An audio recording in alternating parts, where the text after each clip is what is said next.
There is nothing to fear, planet Earth. New research shows the reason why we have yet to be visited by aliens is due to climate change.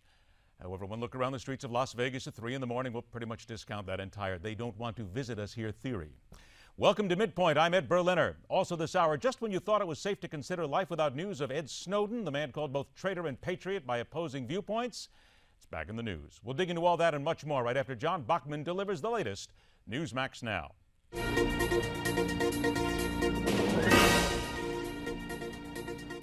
Thank you, Ed. The investigation continues into those 5 American deaths, but the initial reports say it was likely friendly fire. 5 U.S. Special Forces members were killed. 1 Afghan was also killed in southern Afghanistan. Local Afghan authorities say the American forces came under attack from Afghan insurgents and then called in air support. An Afghan official who was on the ground said likely a friendly fire aircraft may have resulted in those deaths. An unnamed Defense Department official also confirmed that report, according to the Associated Press. Meantime, battle lines are drawn in the latest skirmish over the release of Army Sergeant Bergdahl in exchange for those top 5 Taliban leaders. Details about why he disappeared off a military base in Afghanistan 5 years ago also remains a subject of some controversy. But there is no controversy, though, about how upset lawmakers are about being bypassed by the administration. One congressman says it's a pattern of abuse by the White House. You go back to Libya, you go back to just one example after another that it just seems like that maybe some of the blame should lie with Congress. I don't know.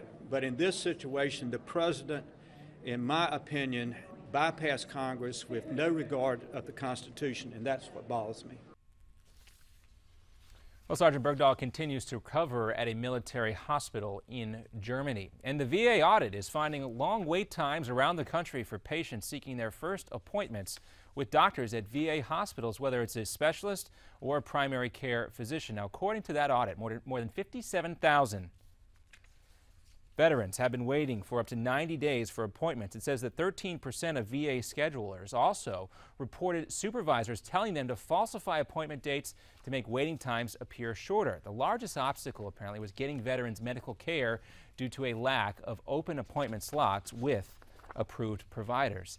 And the report is the first nationwide look at the VA network in the uproar that began with reports 2 months ago of patients dying while waiting for appointments and cover-ups potentially at the Phoenix VA Medical Center. For all of us who are there, we need closure so bad. Absolutely. And people have struggled with that. I've struggled with that. Nothing like crazy, but like I've never had closure. My men have never had closure on this whole incident, and it's almost exciting that hopefully we'll get that closure when he is able to say what happened. Whatever that may be, we don't care, but we're here to say he's not a hero. We know exactly what happened. We were there, and that's what we're trying to get out here. Just the truth of the matter.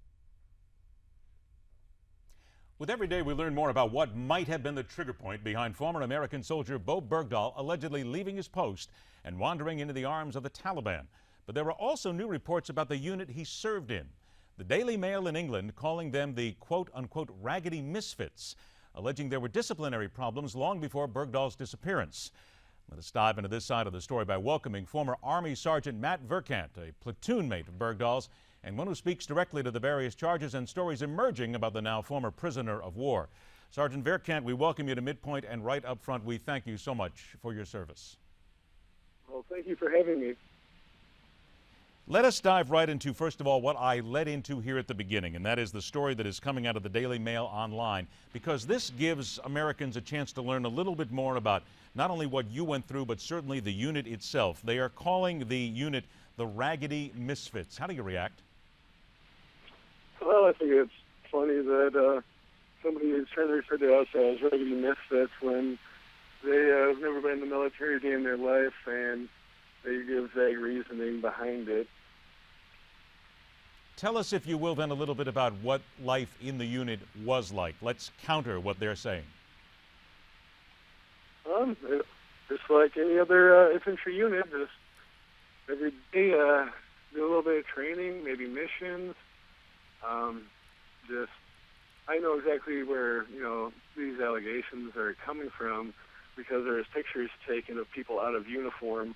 But that's a pretty far leap to say somebody's a raggedy misfit just because there's a picture of a few people in not the regular uniform. Well, let's go ahead and dig into that just a little bit, because those of us who come from a military background and know the military very well from a family standpoint, we certainly know that when you're serving, it's not as if you are constantly in your uniform, to where there are times when, quite frankly, you do have to relax just a little bit. So what you're describing is simply just day-to-day routine, correct? Yeah, and you know, after you're wearing your body armor and sleeping in it every day, you know, sometimes it's kind of nice to be able to take it off and relax, especially when it's over 100 degrees out. What about the observation post itself? What was it like when you were there in that post? Because there seems to be a question also whether or not it was adequately secured. Well, I mean, it's just as secure as anything else. We had the proper capability to defend ourselves or call air on station, so nobody was ever worried about our security. I never really had any questions about that. We could have defended ourselves if need be. Did you interact much with Bo Bergdahl? Just on the work side, I trained with him, did different trainings with him, not too personally. What was your opinion of him? Little that you got to know. He had a thirst for knowledge. He was an intelligent person, just a loner, liked to keep to himself, just real quiet and reserved. Would it be fair to say, though, that there's a lot of guys like that when you say loners, quiet and reserved? Certainly you guys are in a position of war, so not everybody is jocular every single second and they're not all having fun, that what you are describing is pretty much a normal way of life for a lot of people there. Yeah, I mean, he's just seemed like a normal guy, just an introvert, and a lot of other people are like that too, and so, I mean, it didn't seem necessarily too strange or anything like that. Were there lapses in discipline amongst your unit? No, I don't believe so. Even those pictures with them, not in the exact uniform, whatever, you can nitpick, but when it comes down to it, we're there to do a job. We're at war. If you want to criticize what somebody's wearing and get upset about that, I think there's a lot bigger issues at the war and everything else at hand than to be complaining about that. When you saw Bo Bergdahl being led into the helicopter by his Taliban captors, what was your first reaction? Just kind of shocked and kind of relieved that hopefully we can get answers and that he's not in captivity anymore.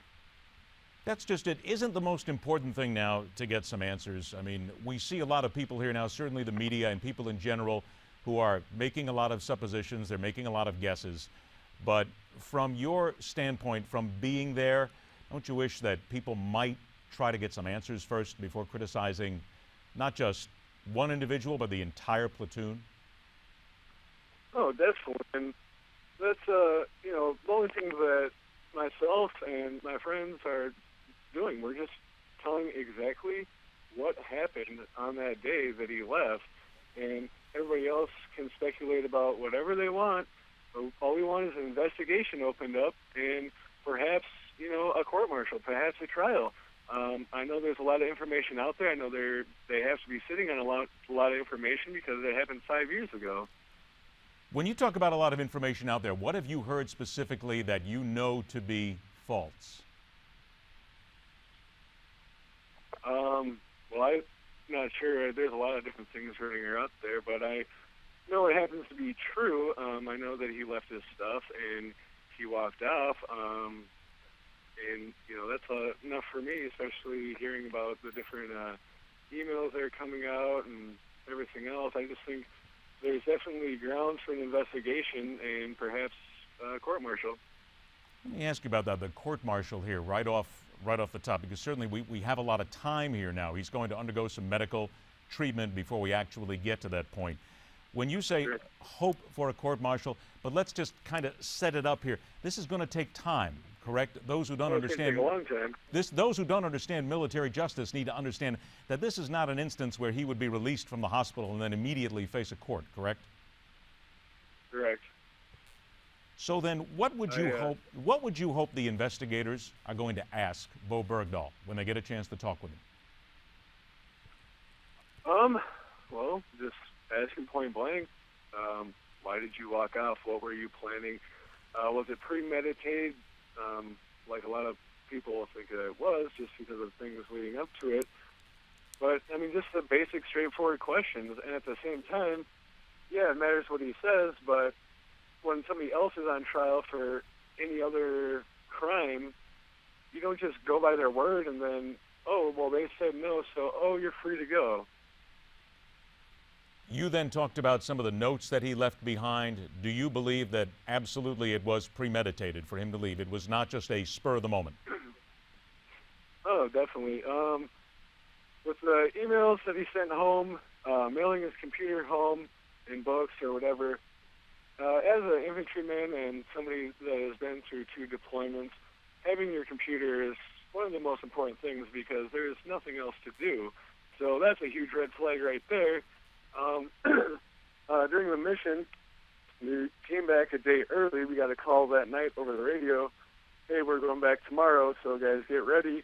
And that was supposed to be one of the last times we ever went to that outpost, and wake up in the morning and he's gone. What about those who would counter and say, it just got to him? He had to walk away. That it was just... That's fine. It doesn't. The reasoning doesn't matter. Desertion is desertion. Whether you stub your toe or you couldn't take it anymore, it all comes down to him. He's a grown man. He can make his own decisions. For whatever reasoning it doesn't really matter because it happened. Every soldier knows that when they're in battle, they have a possibility of being taken prisoner. Certainly, death is a possibility every time you go into war. If you don't mind, I'll put you in his shoes there for a moment. If you were taken prisoner, would you be prepared and knowing full well that you probably would die there, that it's very likely that no one would come for you? Oh, without a doubt, I would 100% think that I would be killed. Was everybody prepared for that, mentally? To a certain point, everybody knows that, but until you experience that and go through it, just like being in combat, it's hard to say. It's hard to, say how you would react or what you would do. You like to think you know how you would react, but until you're in that position, it's hard to say. In your mind, a couple of seconds we have left here, is there any doubt whatsoever that Bo Bergdahl walked off of his own accord, deserted, deserves to go to a military trial, and deserves to be found guilty, in your opinion? There is no doubt about it in my mind, in my own opinion, that he did desert and that he planned it out and that he needs to be investigated and needs to stay in trial. Are you insulted as an American soldier to have to serve with someone like that? Yeah, it's very insulting, and it's one of the worst things that you could do to a fellow soldier. It is indeed. Matt Vierkant, we thank you so much for your service. We thank you for joining us, and I have a feeling that we may be in touch again. Again, thank you so much for your time. Thank you so much, sir. There are so many stories coming out of this. There are so many allegations coming out of this. And again, I think it's important to note that we don't know everything, and there is a lot of fact that still has to come out. But it's obvious that those who served with Bo Bergdahl, for the most part, are ashamed